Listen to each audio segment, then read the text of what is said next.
اصل چیز ہوتی ہے مومن کی، اس کے بنیاد، اگر اس کی بنیاد کھوکھلی ہے اور اس کا یقین نہیں ہے تو پھر یہ حالات پر پریشان ہوگا. جو بھی حالات آئیں گے نا، جو بھی امتحان آئے گا وہ پریشان ہو جائے گا. میں بیمار ہوں، میں یہ ہوں، میں وہ ہوں، روزگار نہیں ہے، پیسے نہیں ہیں، یہ خرچہ نہیں چل رہا، کیا کریں یار. ایک طرف تو میں نے بیعت بھی کر لی ہے اور یہ بھی ہے، اور کیا کریں. اللہم صلی علی سیدنا محمد وعلی آل سیدنا محمد بعدد کل ذرۃ مئۃ الف الف مرۃ. سامعین و ناظرین کرام، السلام علیکم ورحمۃ اللہ وبرکاتہ. آج کا ہمارا موضوع مومنانہ زندگی کیوں اور کیسے.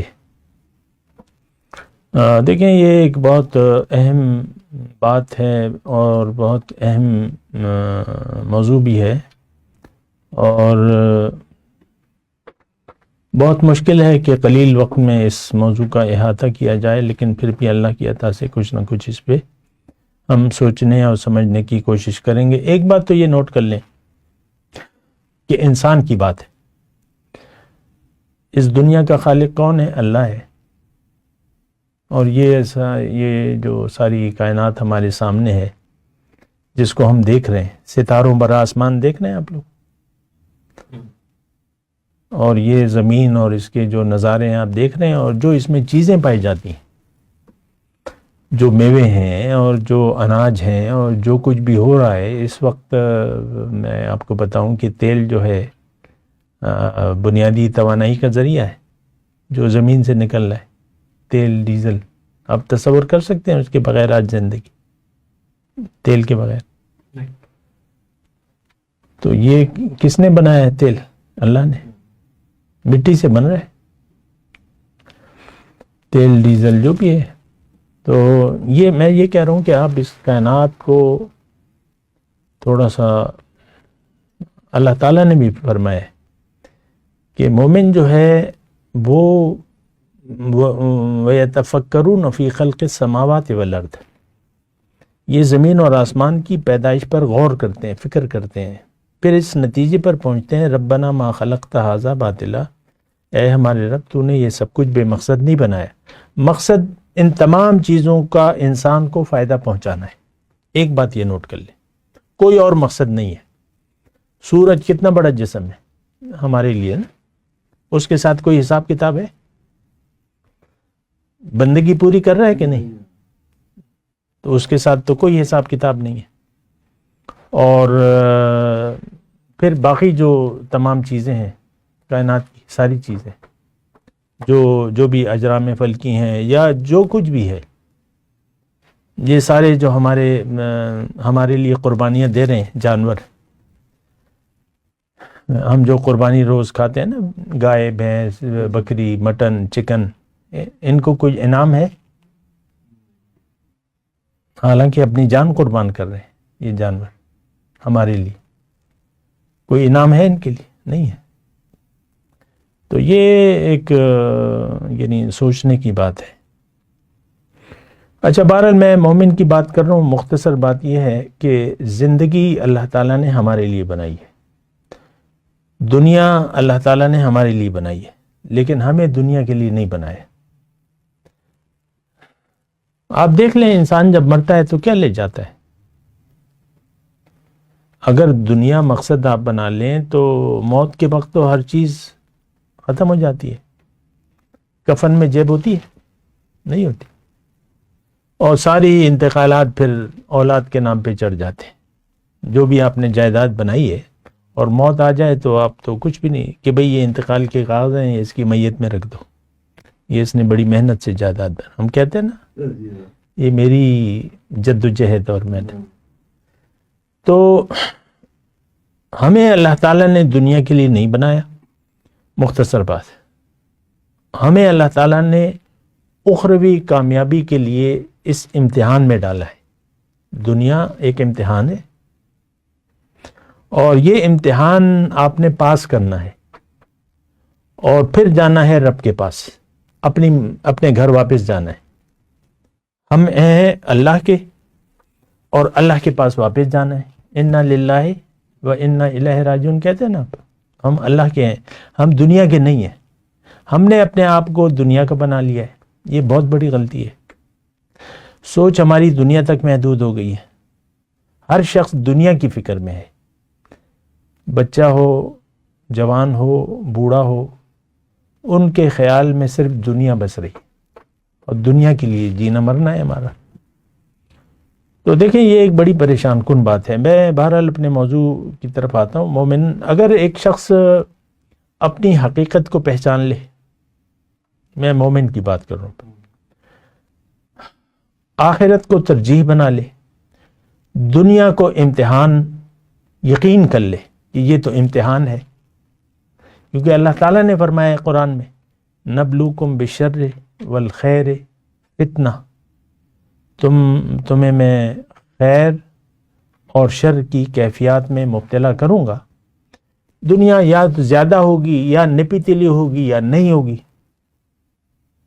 مثال کے طور پہ ایک آدمی کمانے والا ہے، وہ معذور ہو جائے، دکان بند ہو جائے گی، نوکری ختم ہو جائے گی، معذور ہو جائے تو اس کے پاس کمائی کیا، وہ تو تنخواہ لاتا ہے، تنخواہ میں کیا ہوتا ہے، ختم ہو جاتی ہے. تو امتحان کچھ بھی نہیں ہوگا. تو امتحان ہے. تو یہ میں مختصر طور پہ ہوتا ہے. دنیا کی زندگی ایک امتحان ہے. امتحان میں کامیابی اللہ تعالیٰ کہہ رہا ہے کہ تم اس کو امتحان یقین کر لو کہ یہ امتحان ہے. پھر جو بھی تمہارے حالات ہیں اس پر مطمئن ہو جاؤ اور اس میں امتحان دو. جو بھی حالات ہیں اچھے یا برے بات نہیں ہے، امتحان دو. منزل دنیا کو نہ بناؤ. میں مختصر باتیں بتا رہا ہوں. منزل دنیا کو نہ سمجھو، نہ بناؤ، کیونکہ یہ تمہیں حاصل ہونے والی نہیں ہے اور تمہارے ساتھ نہیں جا سکتی ہے. منزل بنا لو مجھے، اللہ کو منزل بنا لو، آخرت کو ترجیح بنا لو. اگر دنیا کو تم نے ترجیح بنا لی تو تم جہنمی ہو. اگر دنیا کو ترجیح بنا لی یا خیال دنیا میں تم زندگی گزار رہے ہو یا گزارنا چاہتے ہو تو تم سیدھے جہنم میں جاؤ گے. یہ قرآن کی آیات کا ترجمہ میں پیش کروں. سادی باتیں قرآن سے ہیں بالکل. تو مومن فیصلہ کرتا ہے کہ نہیں، میں نے ظاہر کے لیے نہیں جینا، اپنے لیے جینا ہے، اپنا خیال رکھنا ہے. کیا کہتے ہیں انگلش میں؟ Take care.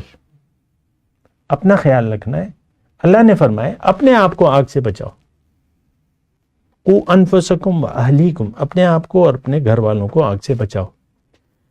تو مومن یہ فیصلہ کر لیتا ہے کہ نہیں، میں نے ظاہر کے لیے نہیں جینا اور اپنی حقیقت کے لیے جینا ہے. یہ زندگی ایک امتحان ہے، میں نے امتحان دینا ہے. جیسے بھی حالات ہیں، جو بھی امتحان ہے، یہ پرچہ ٹھیک ہے. یہ پرچہ کس نے بنایا ہے؟ اللہ نے بنایا نا. آپ کو جسم مرد کا دیا ہے، عورت کا دیا ہے. آپ کے پاس پیسے ہیں، نہیں پیسے، آپ کے پاس دنیا کی فراوانی ہے، دنیا کی تنگی ہے. آپ نے پریشان نہیں ہونا. ایک بات تو یہ ہے، کیونکہ دیکھیں یہاں جو قابل لڑکے ہوتے ہیں وہ جب پرچہ آ جاتا ہے تو وہ خوش ہوتے ہیں. پرچے کو دیکھ کے قابل لڑکے خوش ہوتے ہیں کہ بھئی یہ تو میں تو حل کر سکتا ہوں، اور جلدی جلدی وہ لکھنا شروع کر دیتے ہیں. اور یہاں پہ ٹھہر کے میں ایک بات آپ کو بتاؤں کہ یہ امتحان سمجھا اس کو اصحاب رسول نے، جو مخلص تھے، اور جو منافق تھے وہ امتحان نہیں سمجھتے تھے اس کو. تو قرآن میں یہ دو رویے بیان ہوئے ہیں. جنگ احزاب، 10,000 کا لشکر مسلح مدینے پہ چڑھ آیا، اس کا مقابلہ نہیں ظاہری کر سکتے تھے، خندق کھودی گئی. تو وہ 10,000 کا لشکر دیکھ کے منافق نے کہا بھائی وہ تو سارے وعدے تو جھوٹے نکلے کہ میں تمہیں ایک اچھی زندگی دوں گا. اللہ تعالیٰ نے فرمایا نا، میں تمہیں دنیا میں اچھا ٹھکانہ دوں گا، ایک اچھی زندگی دنیا کے متعلق ہے. تو وہ تو سارے ما وعدنا اللہ و رسول اللہ غرورا، یہ تو اب وہ سارے، تو وہ پھر پریشان ہو گئے. مومن نے جب دیکھا کہ لشکروں کو وَإِذَا رَأَى الْمُؤْمِنُونَ الْأَحْزَابَ، تو وہ خوش ہو گئے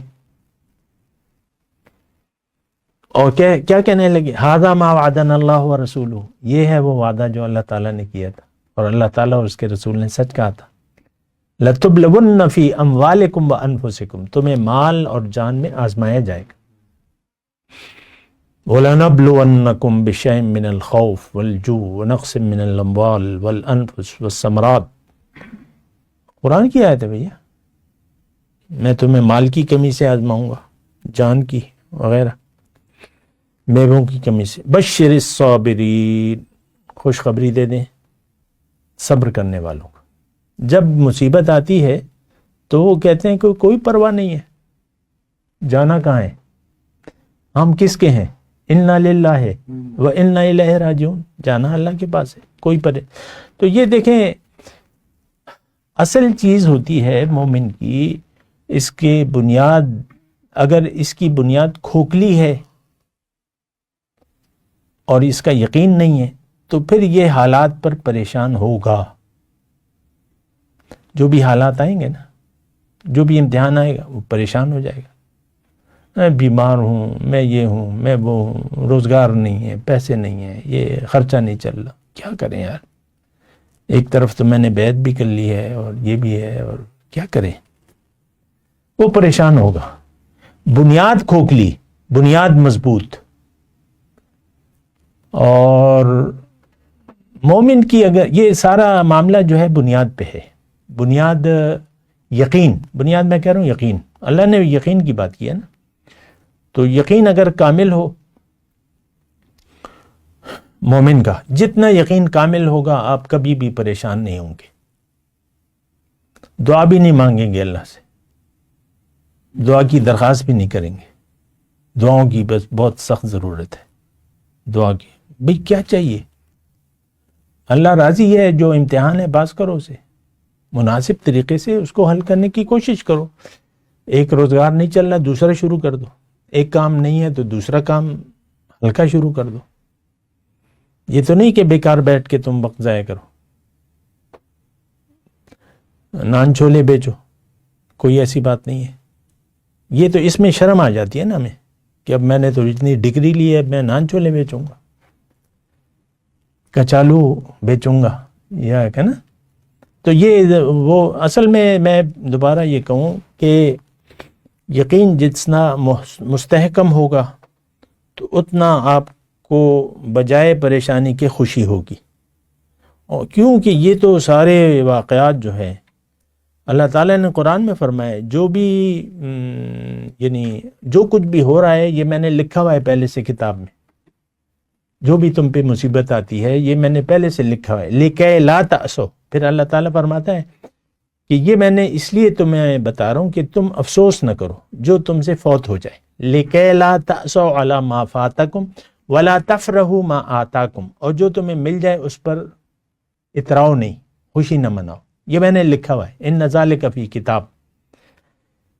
تو یقین کی بات ہے، اور یقین مومن جو ہے، جتنا بھی مومن ہو، یعنی اس کا الفاظ کا جتنا بھی اس کا یقین زیادہ ہو، اس کی کیفیت میں اتنا مستحکم ہوتی رہتی ہے، استحکام رہتا ہے، ایک سی رہتی ہے کیفیت، بدلتی نہیں ہے، کیونکہ یقین ہوتا ہے اللہ پہ، اللہ میرا مولا ہے، اللہ نے فرمایا فَسَيَكْفِيكَهُمُ اللَّهُ، میں تمہارے لیے کافی ہو جاؤں گا جو بھی تدبیریں ہیں، حسبی اللہ حسبنا اللہ و نعم الوکیل نعم المولا و نعم النصیر، قرآن میں اللہ تعالیٰ کہ بھئی میرے لیے اللہ کافی ہے، حسبنا اللہ، ہمارے لیے اللہ کا بہت اچھا ذمہ دار ہے، وکیل ذمہ دار، تو ہمارا ذمہ تو اس وقت بھی اللہ کے ہاتھ میں ہے، یہ سانس کس کے ذمہ ہے، آنا جانا،